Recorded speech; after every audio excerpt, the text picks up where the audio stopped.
Bonjour à toutes et à tous et bienvenue pour ce Midi Histoire du mois de juin. Mois de juin qui se rapproche de nos JO que nous allons accueillir à Paris pour la 3e fois. Et il nous a semblé intéressant que notre dernier Midi Histoire porte sur ce sujet.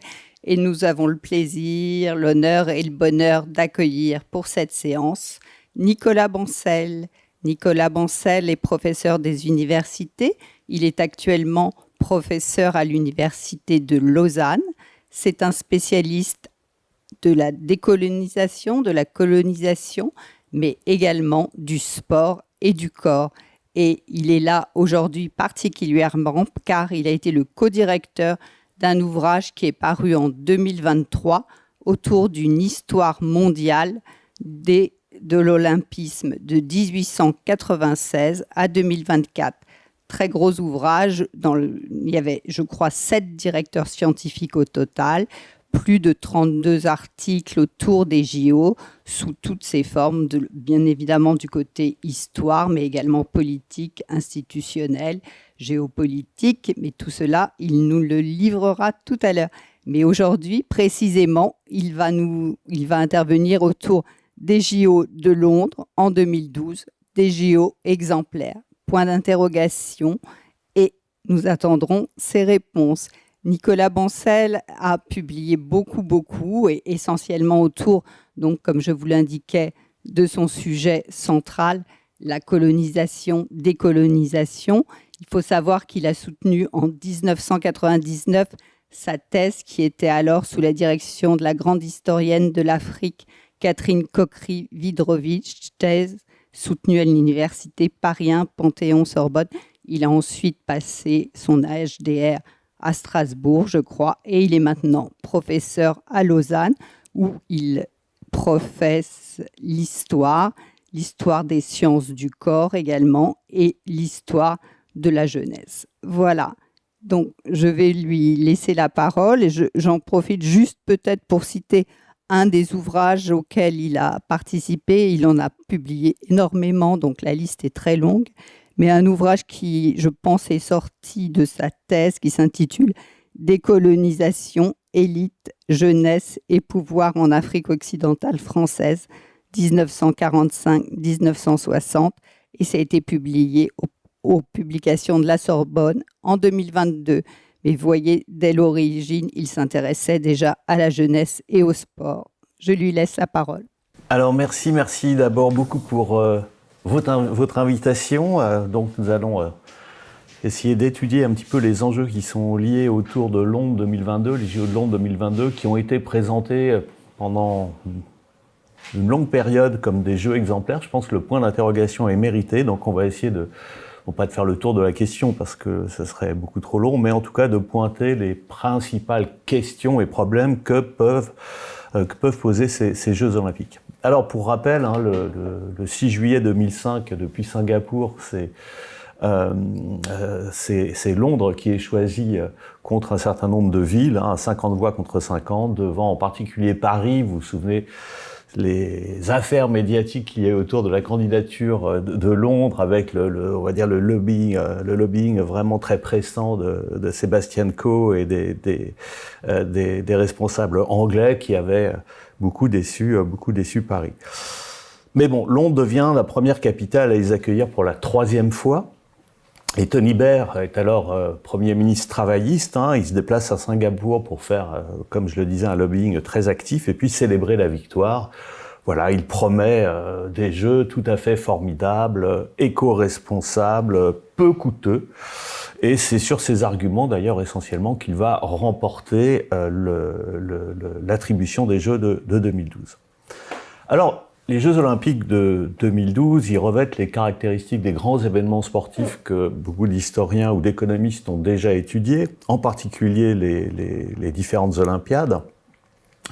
Et parmi les déceptions qui sont récurrentes et qui ont plutôt tendance à s'accroître avec le temps, c'est le dépassement du budget. C'est une vieille règle historique des Jeux Olympiques, et c'est que les budgets sont toujours sous-estimés, puisqu'on veut remporter l'attribution des Jeux, et comme les Jeux doivent aller au mieux disant sur le plan économique et financier, eh bien on évidemment, on sous-estime les coûts. Mais là, quand même, on va les dépasser de beaucoup, puisque le budget initial qui est proposé par la candidature de Londres est un budget de 2,4 milliards d'euros, ce qui, comparativement aux précédentes Olympiades, est un petit budget. Mais dès 2007, en fait, le ministère britannique de la Culture, des Médias et des Sports annonce un dépassement très important, puisque on va atteindre au final, la facture sera de 15 milliards. On passe donc de 2,4 à 15 milliards, c'est donc un énorme gap. Et ça en fait d'ailleurs, en 2012, ils seront dépassés un peu plus tard, mais ça en fait les Jeux les plus dispendieux de l'histoire, alors que, je vous le rappelle, une des promesses de Londres, c'était d'utiliser au maximum, en particulier, les infrastructures existantes. Alors ces Jeux, ils sont financés à 52% par l'État. C'est pas toujours le cas. Il y a des jeux qui pratiquement s'autofinancent, comme les jeux de 1996 à Atlanta, qu'on appelait un peu les jeux Coca-Cola, ou les jeux de 1932 d'ailleurs aussi à Los Angeles, qui étaient financés quasiment en totalité par le privé.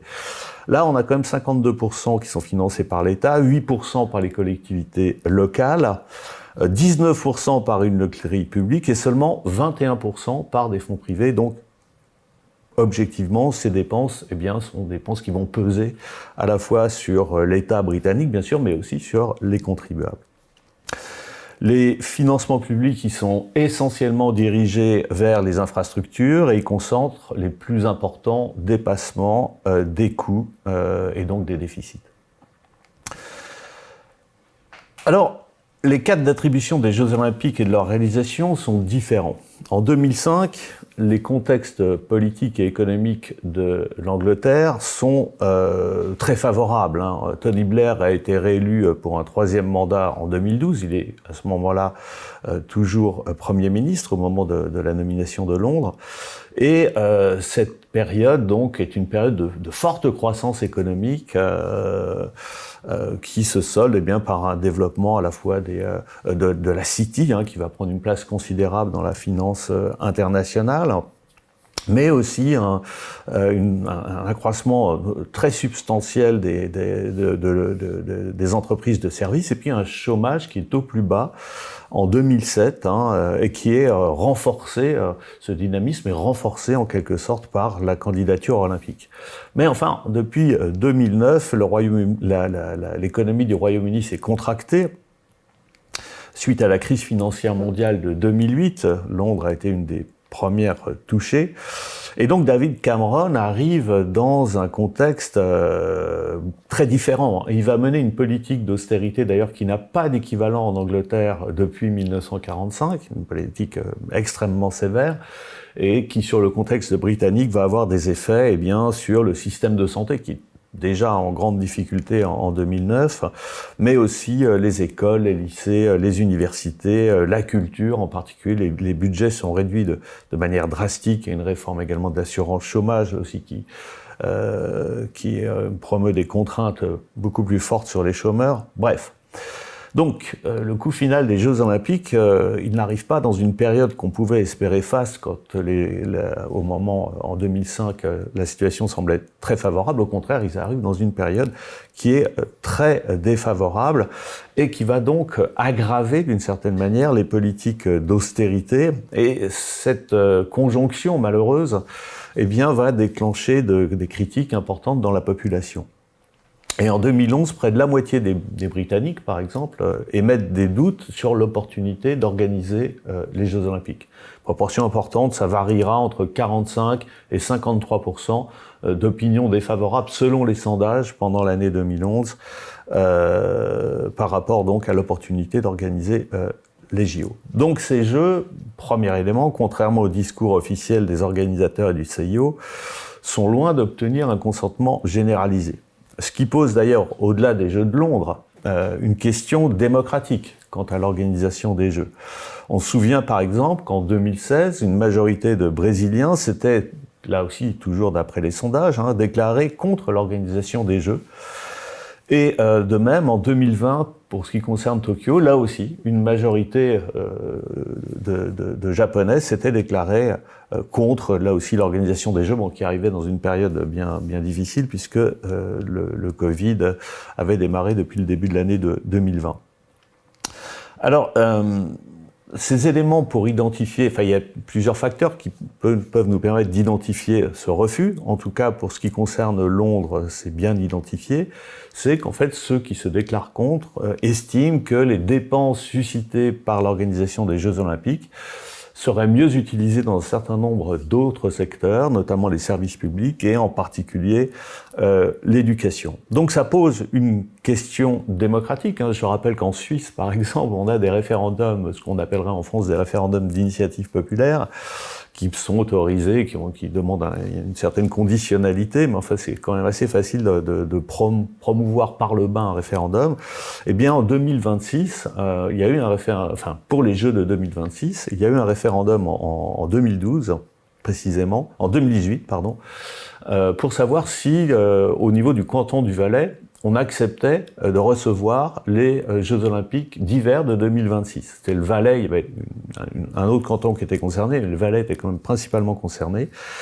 Et la réponse a été négative à 54%, et en l'occurrence, donc, la candidature de la Suisse ne s'est pas poursuivie sur les Jeux d'hiver.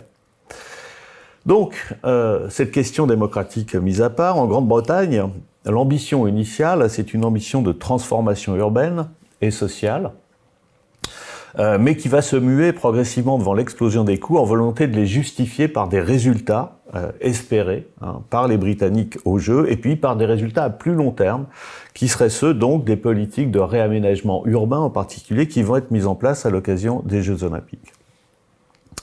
Alors, globalement, quand on lit un petit peu la littérature économique sur l'impact des méga événements sportifs sur l'économie, on est plutôt, en tout cas, dans un rapport qui est négatif au regard des coûts de ces méga-événements pour les collectivités publiques et les États, et en général inférieur aux effets qui sont attendus, notamment dans la dynamisation de l'économie et la question du réaménagement urbain.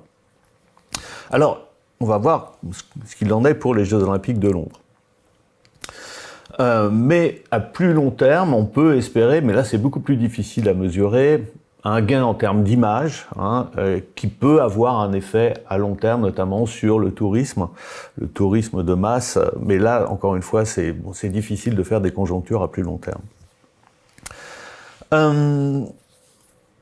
Donc, les conditions pour obtenir les Jeux Olympiques aujourd'hui sont très liées en fait à ce que les promoteurs, enfin les candidats vont mettre en avant sur l'aspect qu'on appelle aujourd'hui l'héritage. L'héritage des Jeux, en fait, ce sont les transformations qui vont être permises par les Jeux et qui vont rester à long terme et qui seront des bénéfices structurels, en quelque sorte, de cet événement qui, lui, est conjoncturel et ponctuel.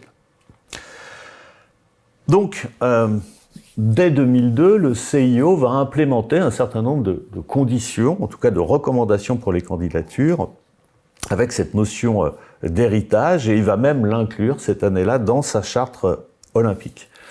Cette question d'héritage et de pérennité en fait des transformations, elle n'est pas nouvelle. Elle n'est pas nouvelle quand on regarde un petit peu l'histoire des Jeux Olympiques. On constate que par exemple la grande banqueroute des Jeux, c'est quand même les Jeux de Montréal en 1976, puisque le coût initial des Jeux de Montréal était estimé au départ à 400 millions de dollars. Et ils vont coûter finalement plus de 2 milliards de dollars. Et il faut savoir que les Jeux de Montréal, c'est des Jeux qui sont supportés à plus de 80% par la ville de Montréal. Il n'y a pas d'aide au niveau fédéral, donc ça repose vraiment sur la ville de Montréal. Et ça va obliger en fait la ville de Montréal à contracter un gigantesque emprunt de 1,6 milliard de dollars qu'elle ne va rembourser complètement seulement en 2007. C'est-à-dire ça a grevé les finances quand même de la ville de Montréal pendant 30 ans. Ça fait évidemment un peu réfléchir. Et puis d'autre part, on voit, ça pose donc la question du surcoût, ça pose la question aussi, Montréal, de la réutilisation, bien sûr, des structures qui sont construites à l'occasion des Jeux Olympiques. Et le stade olympique de Montréal, alors il avait été voulu par son maire, Jean Drapeau, qui avait une vision un petit peu, comment dire, mégalomaniaque de son mandat et de l'organisation des Jeux. Il avait fait construire un stade surdimensionné, en plus avec toutes les dernières innovations technologiques, une construction extrêmement complexe avec des dalles de béton asymétriques, enfin qui avait posé des problèmes énormes. Et d'ailleurs, le stade n'était pas entièrement terminé en 1976, puisqu'on voit sur les photos, une des particularités de ce stade, c'était d'avoir une grande tour de 60 mètres qui le surmontait et qui permettait des vues en contre-plan, en plongée tout à fait spectaculaire. Et quand la compétition commence, il manque la moitié de la tour. Donc ça fait un peu bizarre de voir cette tour ébréchée qui n'est pas terminée. Mais en tout cas, la question se pose aussi après, c'est pas seulement le coût immédiat du stade, mais c'est aussi l'utilisation du stade. En fait, le stade est surdimensionné et il trouve pas d'utilisation à plein temps, hein, donc malgré plusieurs essais, on va le prêter à une équipe de football, à une équipe de hockey, on va le louer pour des concerts géants, mais en fait, ce stade est structurellement déficitaire. Donc ça pose une question qui est pas seulement liée au coût initial, mais je dirais aussi au coût à terme de ces équipements. Et si on se rapproche un petit peu de nous, tout le monde a aussi bien sûr en tête les Jeux Olympiques d'Athènes en 2004, où l'État grec avait consenti un énorme effort de près de 8,5 milliards d'euros d'investissement, avec une rénovation et une construction surtout de bâtiments olympiques très modernes dans les faubourgs d'Athènes. Et la crise de 2008 a encore plus évidemment affecté la Grèce, comme on le sait, que Londres, avec les mesures qui ont été prises par la Troïka européenne d'une austérité bien plus drastique que celle déployée en Angleterre. Eh bien, on est tous frappés encore aujourd'hui par ces images d'installations sportives créées pour les Jeux Olympiques qui sont envahies par les mauvaises herbes, par le lierre et qui restent pour partie à l'abandon. C'est pas le cas de toutes, mais enfin, voilà. Donc, ces questions de la pérennité des installations et de la pérennité des transformations permises par les Jeux, elle est prégnante en fait depuis, on va dire, cette grande catastrophe du coup des Jeux de Montréal.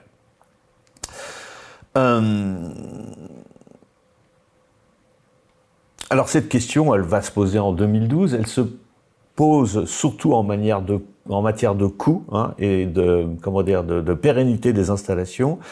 Elle se pose de manière moins évidente du point de vue de la durabilité des Jeux et de leur caractère écologique. C'est des questions qu'on va plus se poser après, notamment pour Rio et puis pour Tokyo, pour on va dire les Olympiades suivantes. Mais en 2012, cette question-là, elle fait partie évidemment des questions qu'on se pose sur les Jeux, mais elle est pas centrale, on va dire, dans la candidature. La particularité de Londres, c'est qu'ils vont beaucoup mettre l'accent en fait sur cette question de durabilité, d'héritage pérenne, à la fois des structures économiques, de la dynamisation du tissu urbain, mais aussi donc de la pérennité des infrastructures et de leur faible effet, c'est-à-dire leur faible impact écologique et leur durabilité, là aussi, en termes d'écologie. Alors ça s'est beaucoup durci, puisque depuis l'agenda du CIO 2020, qui est créé en 2014 puis 2020 plus 5, donc qui arrive en 2019, ces exigences en termes de durabilité, d'écologie des Jeux sont beaucoup plus soutenues. Bon, on peut dire que Londres inaugure en quelque sorte cette volonté, voilà, d'avoir les Jeux les plus verts possibles, les plus durables possibles. Et Londres va donc mettre particulièrement l'accent sur cette dimension, entre guillemets, héritage de sa candidature dans les domaines de la durabilité, du réaménagement de certains espaces urbains, mais aussi en avançant des arguments sur le mieux-être social de ces transformations, ainsi que sur un audit régulier après les Jeux, à court et moyen terme, qui viendrait valider ou non ces choix faits par la candidature londonienne. Alors, pour gérer l'ensemble de l'organisation des Jeux, vous avez Londres met une structure en place assez compliquée que je vais juste énumérer et pas détailler parce que ce serait un peu long. Mais vous avez d'abord le Government Olympic Executive, donc le GOE, qui coordonne l'ensemble donc de la candidature olympique, de l'organisation olympique. Vous avez sous cette organisation l'Olympic Delivery Authority et le Learning Legacy Agenda, qui est lancé en 2010 et qui est chargé donc plus spécifiquement des aménagements urbains et des audits à venir. Vous avez également le Sport Legacy Delivery Board qui est chargé de piloter les constructions, rénovations et utilisation des infrastructures sportives. La Commission for Sustainable London, donc, qui est en charge de coordonner la gestion de la durabilité des Jeux.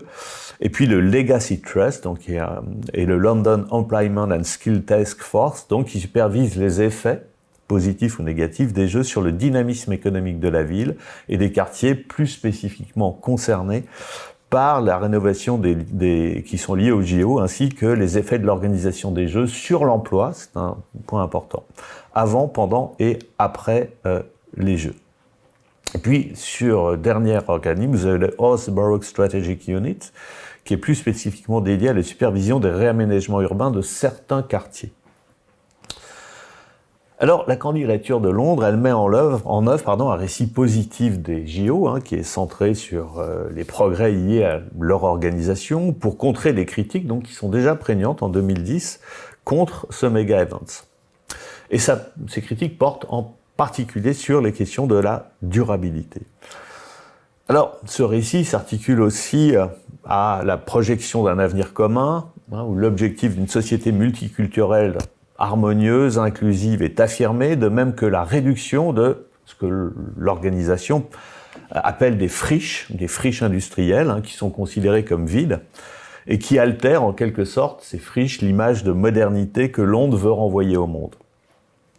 Alors, les valeurs du sport, mais aussi le développement des activités sportives après les Jeux sont également mobilisées dans le discours, ce discours sur l'avenir que tient donc Londres.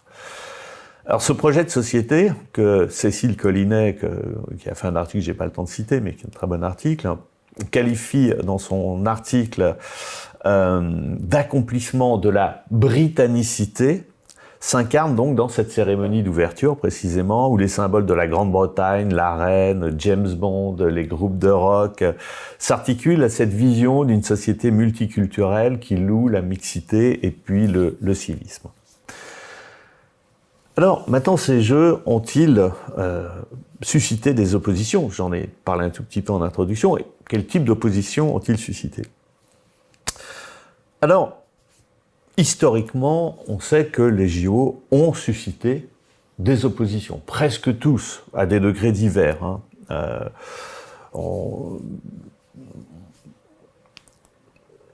Et ces oppositions viennent en fait contrecarrer, heurter, mettre un peu de bruit dans le discours officiel du CIO, qui met d'abord en avant le projet global d'une société internationale pacifiée grâce aux Jeux, grâce aux rencontres sportives, cette idée de Coubertin, belle idée d'ailleurs, de transposer les conflits internationaux dans un espace qui soit l'espace d'affrontements sportifs, ludiques, qui métaphorise en fait la guerre, en tout cas les affrontements géopolitiques, et qui en quelque sorte les anticipe et puis les aplanit.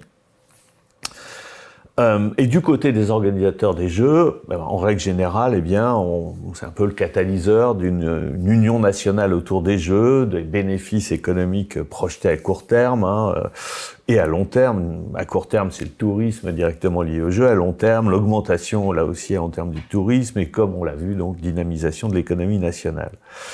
On peut voir d'ailleurs des parallèles évidemment à faire avec ce qui nous arrive aujourd'hui en 2024 avec les Jeux de Paris, puisque si on transpose l'analyse que je fais sur Londres, sans doute il y aura des choses à analyser également après coup sur les Jeux de Paris de 2024. Mais enfin, ces oppositions existent historiquement, c'est structurel. Depuis 1936, les Jeux de Berlin, ces fameux Jeux qui avaient été attribués à l'Allemagne nazie. Alors, ils sont attribués en 1931, en fait, les nazis sont pas encore arrivés au pouvoir, mais ils vont être confirmés par le CIO, pour des raisons que j'ai pas le temps de développer, mais ils vont être confirmés en 1934, et donc en 1934, officiellement, les Jeux de Berlin sont annoncés pour 1936, sous le régime nazi. Ça va déclencher évidemment des oppositions. Une opposition internationale qui est menée d'ailleurs par l'International communiste, mais qui va réunir 20 000 athlètes dans une contestation, des sortes de contre-jeux, les Spartakiades, qui devaient avoir lieu à Barcelone en 1936 et qui, malheureusement, ou heureusement, je ne sais pas, malheureusement ne peuvent pas se tenir puisque la guerre d'Espagne est déclenchée une semaine avant et Barcelone est donc privée de ces Spartakiades. Alors on pourrait énumérer comme ça la longue liste des oppositions. On se souvient par exemple de 2008, les Jeux de Pékin qui avaient soulevé des oppositions liées à la question des droits de l'homme en Chine, avec des manifestations en France notamment, sur le passage de la flamme aussi à l'international. Donc, les Jeux sont toujours aussi un espace où se dévoilent des oppositions, où se cristallisent aussi des enjeux qui sont des enjeux politiques et des enjeux géopolitiques. Alors pour ce qui concerne les Jeux de Londres, c'est un peu différent parce que les Jeux de Londres ne réunissent pas dans une organisation fêtière centrale l'ensemble des oppositions. En fait, c'est plusieurs collectifs qui sont un peu dispersés, qui militent pour des raisons distinctes. Alors, dès 2006, on note la création d'un site internet à Londres qui s'appelle Game Monitor, qui propose un espace de dialogue critique et d'information sur l'organisation des Jeux.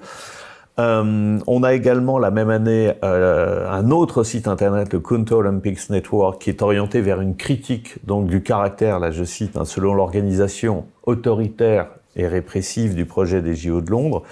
Et ces groupes de discussion ne sont pas coordonnés, donc on organise quelques manifestations dans le centre de Londres, mais ça a quand même une résonance qui est relativement faible dans l'ensemble de la population londonienne et britannique, évidemment, en général.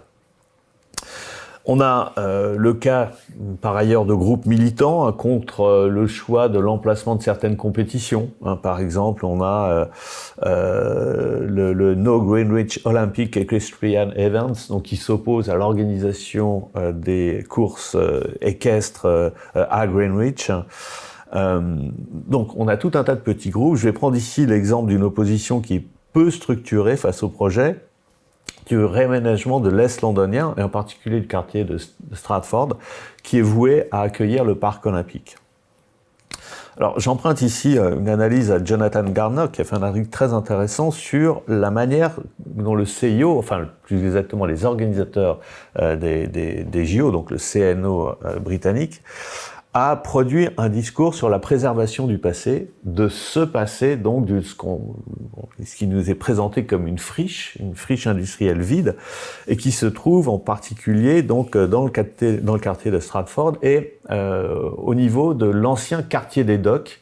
L'ancien quartier des docks qui, c'est vrai, a connu une décroissance économique très forte, qui est due à la fermeture des quais dans les années 80, si ma mémoire, même dans les années 60, et qui fait de cette zone une des régions les plus défavorisées de Londres objectivement. Mais est-ce que c'est une zone vide? On peut se poser la question. Donc il y a tout un discours autour notamment des fouilles archéologiques qui sont menées avant la construction du centre olympique et qui permet au CNO de déclarer que finalement le passé est préservé, puisqu'on va mettre à jour d'ailleurs un ensemble de vestiges archéologiques, notamment celtes, là, qui rejoignent encore ce discours sur la britannicité et l'identité britannique. Mais finalement, on oublie assez facilement que dans ces quartiers, eh bien, il existe des activités. Il y a des activités artisanales, il y a des petites entreprises, pas très nombreuses, c'est vrai, pas très florissantes peut-être, et il y a quand même aussi également des habitants. Pas très nombreux non plus, c'est vrai, dans le quartier de Stratford, dans les logements de Marion Street, il y a à peu près 1000 personnes. C'est peut-être pas beaucoup, mais c'est 1000 personnes qui forment une communauté assez soudée, qui ont des relations de voisinage, qui sont organisées en association. Il y a toute une vie sociale aussi. Donc cette friche, elle n'est pas complètement vide en tout cas. C'est comme si le passé archéologique permettait en quelque sorte d'araser le passé, enfin le présent en quelque sorte, et le passé récent de cette zone. On doit d'ailleurs noter que les fractions sociales qui ont été expulsées donc de ce quartier, appartiennent aux fractions les plus défavorisées de Londres. Et on ne peut pas ne pas faire le lien avec l'expulsion aussi des favelas qui ont eu lieu au Brésil en 2016, là aussi qui concerne des populations très défavorisées. Est-ce un hasard? Est-ce une possibilité aussi qu'offre la fragilité de ces populations à une opération d'une telle envergure? C'est une question en tout cas qu'on peut se poser. Au total, donc, c'est 5 quartiers londoniens qui sont visés par le projet de rénovation urbaine. Il y a Greenwich, Hackney, Newham, Tower Hamlets et Waltham Forest. Et ces opérations de rénovation urbaine, elles se font au nom d'une promesse, donc celle de l'héritage des jeux, une condition, donc, comme je l'ai dit, qui est très importante dans la procédure d'attribution. Et cet héritage, pour Londres, il est structuré par 3 perspectives essentielles. Première perspective, donc, faire bénéficier la population de la rénovation des quartiers visés par la candidature, en promettant donc de nouveaux logements pour la middle class, et on connaît les difficultés de la middle class à se loger à Londres, c'est une réalité. La dynamisation, d'autre part, de l'économie locale en favorisant par diverses mesures, notamment fiscales, l'implantation d'entreprises, et puis réduire ainsi les poches de pauvreté et de chômage et proposer donc des quartiers rénovés qui disposent d'une offre culturelle, d'une offre sportive étendue. Et ça, c'est la promesse de l'héritage. Alors, pour dire la vérité, cet héritage ne s'appuie pas sur une construction ex nihilo, puisque Cécile Collinet montre notamment, et bien que des projets de rénovation sont déjà en route en fait dans ces quartiers. Donc la candidature a beau jeu de montrer une rénovation complète à terme, mais cette rénovation elle est engagée déjà depuis plusieurs années, depuis au moins 2005. Deuxième promesse, les nouveaux sites devront être bien desservis, réutilisables une fois les jeux terminés, on l'a dit, en phase donc avec les exigences de durabilité du CIO. Et puis donc dans ces exigences de durabilité, mais là Londres va un petit peu au-delà des exigences même du CIO, on doit utiliser le plus possible des matériaux qui sont, si possible, recyclables ou renouvelables, ou des matériaux dont la fabrication utilise relativement peu de CO2 pour leur production. On doit promettre aussi dans ces quartiers rénovés le recyclage, un système de recyclage des déchets très écologique, la préservation ou la création aussi d'espaces verts qui doivent préserver la biodiversité. Tout ça, Londres le promet. Et puis, troisième élément, il s'agit de faire bénéficier au sport britannique de cette espèce d'élan créé par les JO, mais pas directement un élan qui toucherait, on va dire, le sport de haut niveau, entraînant des vocations de jeunes champions, mais plutôt d'une dynamisation plus globale du sport de masse, donc une dynamisation à une large échelle, qui ne se concentre pas seulement sur le sport de haut niveau. Alors sur le premier point, à savoir l'amélioration des conditions de logement des personnes expulsées, donc je l'ai dit, si on prend l'exemple que j'ai cité tout à l'heure, on a à peu près 1000 personnes qui sont issues des logements de Manor Garden. Alors elles sont effectivement relogées, c'est un fait, et elles sont globalement mieux relogées que là où elles habitaient, c'est indéniable. Maintenant, est-ce que les logements qui sont construits sur les sites olympiques se sont révélés accessibles pour les classes défavorisées, puisque c'était quand même la promesse initiale de cette candidature? Alors, on peut répondre par la négative. Et c'est une remarque qu'on peut d'ailleurs étendre à d'autres promesses qui seront faites plus tard. Par exemple, Rio, c'est le même problème. C'est que quand vous améliorez très significativement et que vous modernisez un quartier, la tendance c'est quand même une montée des prix de l'immobilier, une gentrification de ce quartier. Alors, Londres avait quand même pensé à ça, puisque 49% des logements qui étaient construits devaient être des logements à bas loyer, réservés justement pour les classes défavorisées. Alors, ce pourcentage est révisé à la baisse pour des raisons d'augmentation des coûts et de nécessité de trouver des recettes. Et on arrive, j'ai pas trouvé le chiffre exact, mais on doit arriver à peu près au tiers de ces logements qui sont donc, qui devraient en tout cas être accessibles aux classes défavorisées. Donc ces logements, globalement, ils sont, hormis ces 30%, mais même ces 30%, on est vraiment dans la moyenne haute des logements entre guillemets sociaux, ils sont uniquement accessibles à la middle et à la upper class.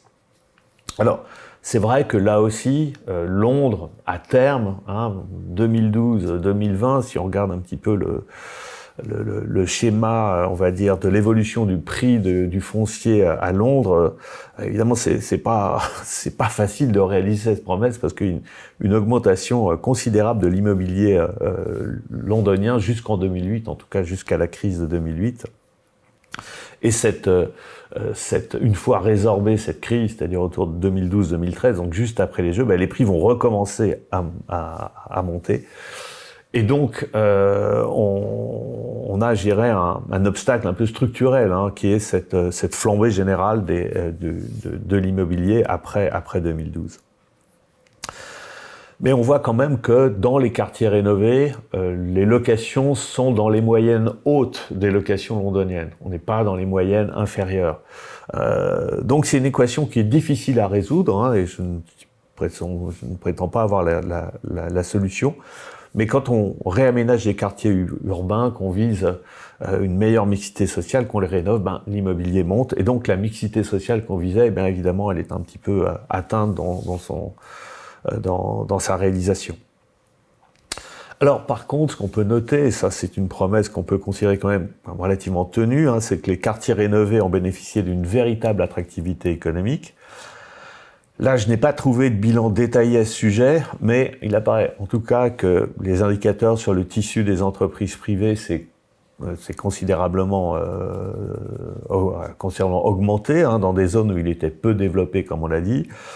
Et de même, assez logiquement, l'offre culturelle dans ces quartiers s'est également développée, là aussi comparativement à ce qu'on trouvait avant, où c'est vrai, il n'y avait pas grand-chose.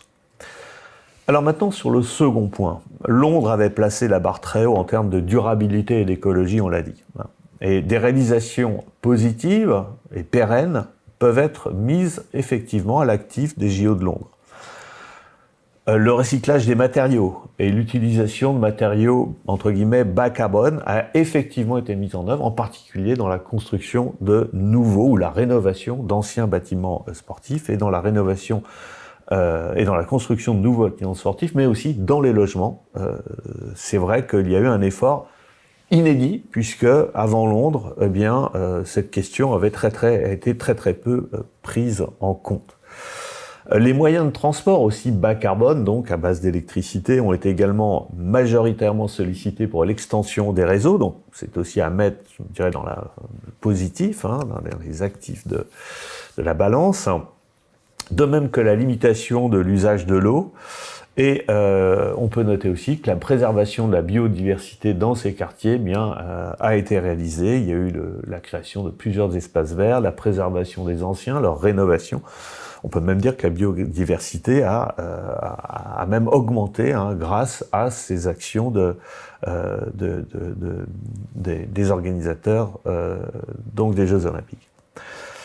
Maintenant, il y a des objectifs ambitieux fixés par la candidature qui n'ont pas tous été atteints, c'est assez normal, et notamment sur plusieurs domaines. D'une part, l'utilisation des énergies renouvelables, on est bien en dessous des prévisions qui avaient été prévues. Le recyclage des déchets, là aussi, on n'atteint pas le but que Londres s'était fixé. Les dépenses globales d'énergie, que ce soit pour la rénovation des sites ou ensuite pour l'utilisation des sites après les JO, là encore le compte n'y est pas. Globalement, en termes de durabilité, la majorité des bâtiments construits ou rénovés à l'occasion des JO ont eu, après ceci, une seconde vie. Donc ça, c'est un point aussi à noter, c'est quand même assez rare, et là aussi c'est positif, on a quelques exceptions, mais enfin, globalement, ces bâtiments ont trouvé une existence, une utilisation post-jeu pérenne, avec d'ailleurs pas seulement des activités sportives, certains leur destination a été transformée plutôt vers des salles de concert, des salles de spectacle, peu importe, mais en tout cas, ça a quand même globalement bien fonctionné. Le volet social, on l'a vu, il est mitigé du fait de et à nuancer évidemment, puisqu'on a parlé tout à l'heure du foncier.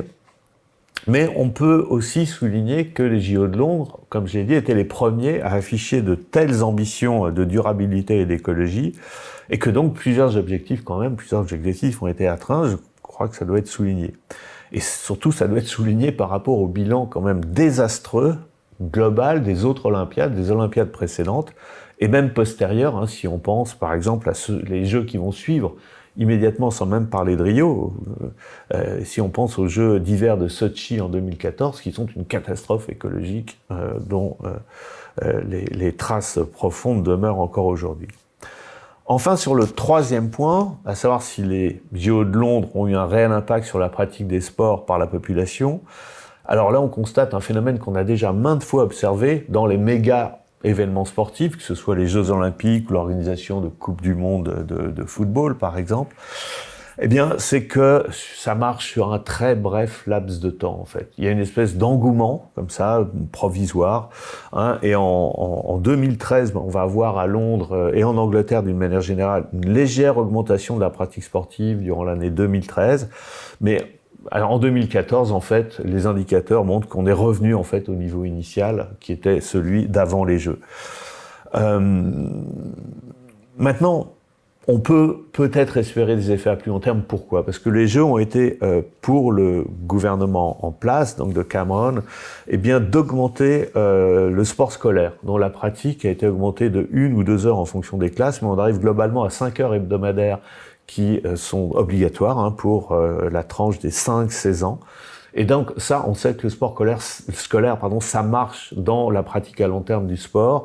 Donc il n'est pas impossible que ces effets à long terme soient à venir en quelque sorte, grâce justement aux effets cumulés de cette augmentation, cette dynamisation du sport scolaire. Alors, en guise de conclusion, qu'est-ce qu'on peut dire sur ces Jeux de Londres ? Du point de vue des organisateurs, si on écoute le discours du CIO, c'est une réussite absolue. Cérémonie d'ouverture, on l'a vu, réalisée par Danny Boyle, infrastructure globalement pérenne, c'est vrai, rénovation de quartiers défavorisés, sans compter donc bien sûr un spectacle sportif sur lequel je me suis pas attardé parce que c'est pas le sujet, mais qui s'est révélé à Londres quand même assez extraordinaire. Alors sur les différents points évoqués, on voit que le bilan est contrasté par rapport aux objectifs initiaux, mais il fait quand même pas de doute que les JO de Londres comptent parmi ceux dont le bilan est le plus équilibré. Si on le compare aux autres, si on compare aux Jeux précédents, les Jeux d'Athènes en particulier, les Jeux de Pékin, beaucoup plus difficile de spéculer sur les Jeux de Pékin parce que il y a une certaine, obscurité, manque de transparence sur le coût réel et les bénéfices réels des Jeux de Pékin, donc difficile de savoir. Mais pour les Jeux de Londres, on le sait, ils ont été très déficitaires. Mais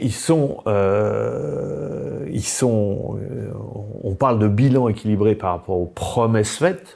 On ne parle pas de bilan équilibré, évidemment, par rapport au coût initial. Encore une fois, si on regarde le coût initial, on est dans un scénario catastrophe, en quelque sorte. 2,4 milliards, 15 milliards, c'est un gap gigantesque. Maintenant, ces jeux, comme les suivants, ne résolvent pas non plus un certain nombre de questions pérennes.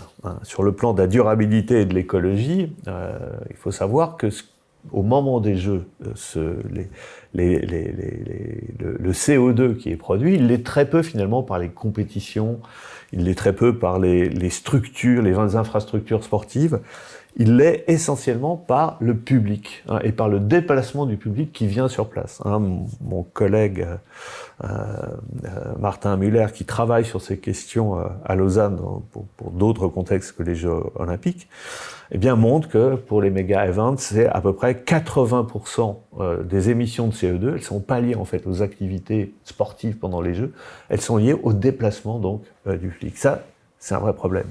C'est un vrai problème qui concerne évidemment Londres. Et donc, il va falloir imaginer peut-être d'autres types de Jeux Olympiques. Je ne sais pas lesquels, mais si on veut vraiment prendre à bras-le-corps cette question, on ne va pas y échapper. Alors, je ne sais pas par quoi ça peut passer. Est-ce que ça peut passer par des Jeux sans spectateurs, comme ça s'est passé en 2020 à Tokyo? Un peu triste. Est-ce qu'il faut trouver d'autres solutions que des Jeux sans spectateurs?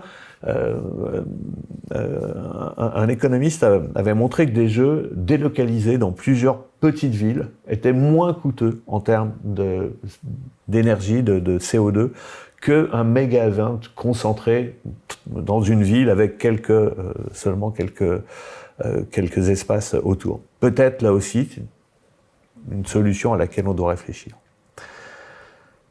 On peut se poser aussi la question toute bête, est-ce que les JO doivent vraiment être à l'origine des transformations urbaines et de l'amélioration, on va dire, de l'amélioration des villes? Une vraie question qu'on peut se poser, est-ce qu'on a besoin des JO pour ça? Est-ce que finalement, c'est pas plutôt des plans de développement à long terme, comme j'en suis sûr, vous y réfléchissez à l'IGPDE, qui doivent structurer ces transformations plutôt qu'à l'occasion des Jeux Olympiques. Là aussi, je pose une question, je n'ai pas la réponse, hein. Mais on peut penser que les Jeux imposent aussi une certaine configuration dans la rénovation urbaine, puisque vous allez avoir des sites qui vont concentrer en quelque sorte l'attention des financements, le développement des transports urbains, etc. Est-ce que ce sont les bons sites pour les JO? Certainement, mais pour le développement cohérent et équilibré d'une ville, pas forcément. C'est une question, là aussi, je pense, qu'on peut se poser. Les JO posent une question démocratique, ça vaut pour les JO de Londres, mais ça vaut pour d'autres JO, on l'a vu, hein. Et là aussi, c'est une question que je pose, est-ce qu'on doit ou non tenir compte de la vie des populations? C'est compliqué, on voit que dans les pays autoritaires, ça se pose pas, évidemment, mais ça pose aussi une question politique au CIO. Tout simplement, est-ce qu'on doit poursuivre cette politique qui veut qu'on est aveugle à la géopolitique et à la politique des États, et qu'on accorde les JO à des États, disons, abusifs? C'est une question aussi qu'on peut se poser. Et quand on l'octroie à des régimes démocratiques, eh bien, est-ce qu'on doit tenir compte de l'avis des populations? C'est aussi une question qu'on peut se poser. Pour Paris, je ne sais pas ce qu'il en est. Il me semble que les sondages étaient plutôt favorables, même très favorables aux JO de Paris. Est-ce que, si on avait organisé un référendum là-dessus, quel aurait été le résultat? Je n'en sais rien. Et puis, il faudra sans doute aussi réfléchir, mais tout ça, ce sont des questions que je pose, mais que le CIO se pose également. Je connais bien le CIO, j'ai beaucoup travaillé avec le musée olympique. Ils ne sont pas tombés de la dernière pluie, mais c'est des questions très difficiles à résoudre, mais qui se posent d'un point de vue démocratique.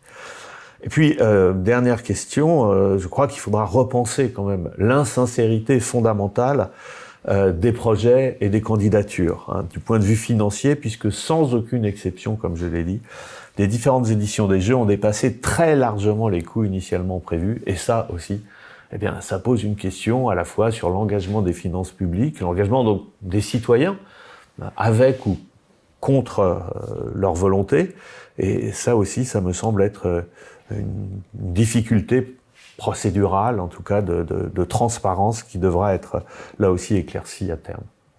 Je vous remercie.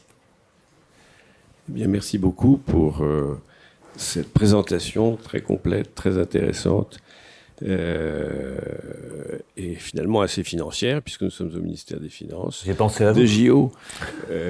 Donc, merci de cette bonne pensée. J'espère que ça a été apprécié par l'ensemble des participants.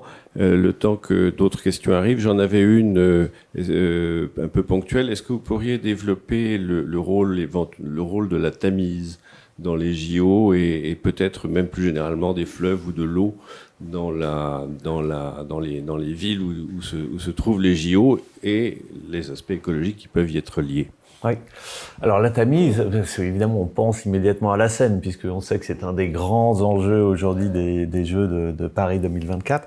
Et pour la Tamise, en fait, là aussi, j'en ai pas parlé, mais ça faisait partie effectivement de la candidature de Londres. L'idée, c'était d'avoir une Tamise qui soit baignable avec des systèmes d'assainissement écologique on va dire très performants pour l'époque, hein, qui n'ont pas pu être entièrement mis en place malheureusement, mais enfin qui ont quand même contribué à assainir une Tamise qui était particulièrement polluée, hein, notamment par sa position dans Londres qui n'est pas très favorable, puisqu'on a toutes les villes à l'ouest de l'Angleterre, les anciennes cités industrielles dont certaines fonctionnent encore et qui rendent très difficile effectivement cet assainissement.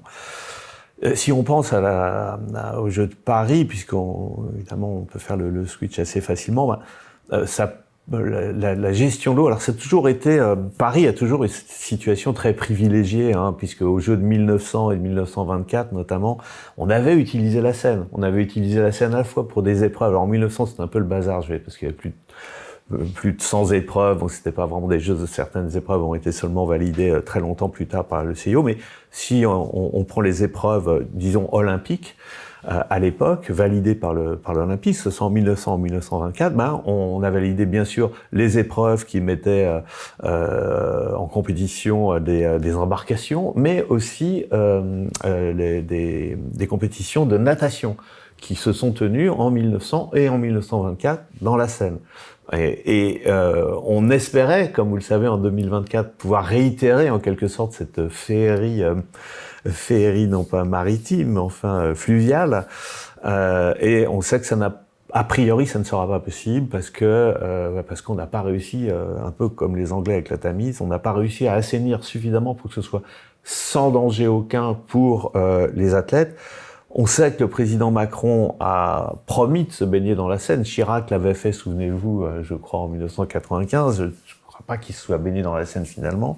Je ne sais pas si le président Macron le fera, mais ça ne changera rien au problème parce qu'il est trop tard maintenant pour qu'on arrive à des eaux suffisamment saines pour pouvoir organiser des épreuves de natation. Alors l'utilisation de l'eau, c'est aussi Tahiti, hein, évidemment, le fait qu'on va mettre en valeur entre quelque sorte de domaine maritime français, qui est le deuxième du monde, je crois, hein, qui est extraordinairement étendu, et puis mettre en valeur aussi les outre-mer avec donc Tahiti, mais aussi je me souviens plus quelle épreuve, j'espère ne pas dire de bêtises, Martinique, il y a aussi quelque chose qui se passe là au niveau olympique. Et puis, comme on le sait, c'est aussi l'utilisation, là aussi problématique, de la Seine pour la cérémonie d'ouverture. Ça ne s'est jamais fait. Ça ne s'est jamais fait. On ne sait pas exactement comment on peut véritablement sécuriser, puisque c'est la question de la sécurité qui est quand même au cœur de cette grande cérémonie d'ouverture sur la Seine, qui sur le papier est géniale. Hein. J'ai vu peut-être les avez-vous vus aussi, mais les images de synthèse qui projettent ce que sera la cérémonie d'ouverture, bon, ça fait vraiment envie. Mais on est passé déjà, d'une jauge de 1 million de spectateurs sur les quais à 300 000. On projette de réduire peut-être à 200 000 pour des raisons de sécurité. Et puis se pose la question évidemment de sécuriser l'ensemble des immeubles. Très très compliqué de sécuriser l'ensemble des immeubles qui longent la Seine et qui offrent malheureusement des opportunités qui viendraient, je dirais, pour les gens mal intentionnés et décidés à perturber les JO. Merci beaucoup pour cette réponse. Il y a quelques questions qui sont venues. Je vais vous les soumettre dans l'ordre. Est-ce qu'on est capable de calculer un retour sur investissement ? C'est très difficile de calculer un retour sur investissement. Encore une fois, moi, je ne suis pas un économiste, donc j'ai lu des analyses sur les méga events de gens qui sont économistes. C'est difficile à calculer parce que il y a beaucoup de secteurs en fait qu'il faut arriver à distinguer et il faut arriver à distinguer l'effet à terme des JO sur chacun de ces secteurs. Et c'est pas facile, hein, parce qu'il y a évidemment beaucoup d'autres facteurs de la conjoncture économique qui vont rentrer en ligne de compte, évidemment, qui sont difficiles à articuler avec ces effets qui sont un petit peu indécidables des JO. Mais globalement, ce que moi j'ai lu en tout cas, et notamment les travaux qui sont faits à l'Institut de géographie de l'Université de Lausanne par Sven Gogashvili ou par Martin Müller, donc c'est globalement ces effets sont les retours sur investissement ne sont pas positif. C'est-à-dire, ça veut pas dire que globalement c'est pas positif. Rénover un quartier, c'est positif en soi d'une certaine manière. Mais par rapport au coût initial, pour un économiste en tout cas, le compte n'y est pas. Mais encore une fois, là aussi, c'est difficile de mesurer. Je prends l'exemple de Paris. Ce qu'on espère aussi à Paris, bien, c'est que la ville continue, parce qu'elle n'a pas besoin d'avoir une image. Pareil, une image extraordinaire dans le monde, hein. Malgré ces difficultés actuelles. Mais ce qu'on espère à Paris, c'est faire venir encore plus de touristes dans la ville lumière. Bon, faut savoir que je crois qu'il y a 45 millions de touristes déjà qui passent à Paris. C'est la ville la plus visitée au monde. Est-ce que ça, ce sera, admettons qu'on passe à 50 ou 53 millions, est-ce que ça, ce sera dû aux Jeux Olympiques ou non? On n'en sait c'est difficile à déterminer. Par exemple, la fréquentation de Paris en termes touristiques a considérablement baissé après le Covid. Et entre 2020 et 2023, c'était vraiment, et je me souviens plus des chiffres, mais c'est drastique. Ça commence seulement à remonter. Voilà. Est-ce que c'est l'effet parce qu'il y a je dirais qu'il y a un effet Jeux Olympiques, ou est-ce que c'est l'effet que les gens se méfient moins du Covid, qu'il y a voilà, que la crise aussi qui était liée au Covid est passée et que donc les gens reviennent, notamment les Chinois. Tout ça, ce sont des questions qu'on va se poser, mais c'est difficile de répondre. Bien sûr. Alors il y a encore 3 autres questions, si on a le temps d'y répondre. Mais première question, le CIO contribue-t-il au financement d'une Olympiade et dans quelle proportion? Pas du tout. Bon, d'accord. C'est clair. Le CIO ne bénéficie. Par contre, il bénéficie des retombées de l'Olympiade, donc une partie des recettes lui est attribuée. Y a-t-il eu un renforcement de la spéculation immobilière, notamment du côté des fonds de pension? Alors ça, c'est une bonne question. Franchement, j'en sais rien. Je ne vais pas répondre dans le vide. Qu'il y ait de la spéculation immobilière, oui. Ça, c'est sûr, parce que ces quartiers ont vraiment... partaient de pas grand-chose, c'est vrai, mais les prix sont montés en flèche. Donc, il y a eu spéculation immobilière. Est-ce que les fonds de pension, ils sont pour quelque chose? Là, honnêtement, je ne répondrai pas par l'affirmative ou la négative. Je dirais que c'est probable. Au regard de l'activité des fonds de pension dans la ville de Londres et la spéculation qui mène dans les autres quartiers, je dirais que c'est probable. Mais c'est à vérifier. D'accord. Et alors, dernière question, sait-on quel est le nombre d'emplois créés à l'occasion des JO de Londres et si ceux-ci sont des emplois pérennes? Non, je ne sais pas. Là aussi, je vais faire une réponse de Normand parce que j'ai peur de dire une bêtise. C'est plusieurs dizaines de milliers d'emplois qui sont, en tout cas, générés directement par les Jeux Olympiques. Quant au nombre d'emplois pérennes à terme, j'ai peur de vous dire une bêtise. Ce qui est sûr, par contre, parce que ça, je l'ai bien lu pour les quartiers qui ont été rénovés, le taux d'employabilité dans ces quartiers a considérablement augmenté, ce qui est relativement logique, puisque beaucoup d'activités ont été créées. Et dans la ville même de Londres, les Jeux Olympiques ont effectivement, ça c'est indéniable, c'est quand même un apport positif que j'aurais dû d'ailleurs souligner, ça a fait baisser quand même le chômage, je crois, de quelques centièmes quelques dizaines de pourcents. Donc c'est pas négligeable quand même.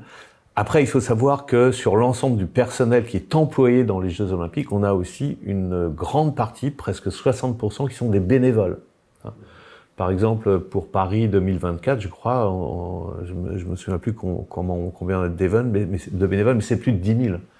C'est plus de 10 000 bénévoles, donc ils vont jouer un rôle important aussi, bien sûr, dans l'organisation des Jeux. Alors, dernière qui vient de tomber, les valeurs de l'olympisme sont-elles encore largement partagées? C'est une très bonne question. C'est une question difficile. Parce que les valeurs de l'olympisme, c'est un peu...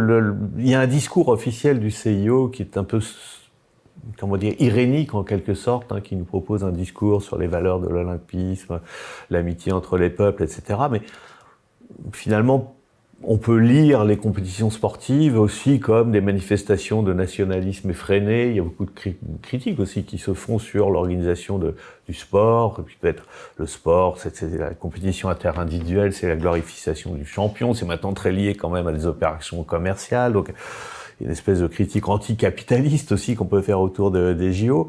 Donc que ce soit universellement partagé, je ne crois pas. Je crois que l'idée de Coubertin initiale, qui était, l'une des idées, qui était, comme j'ai dit tout à l'heure, de faire des JO un espace de négociation des conflits entre les nations, c'est une belle idée.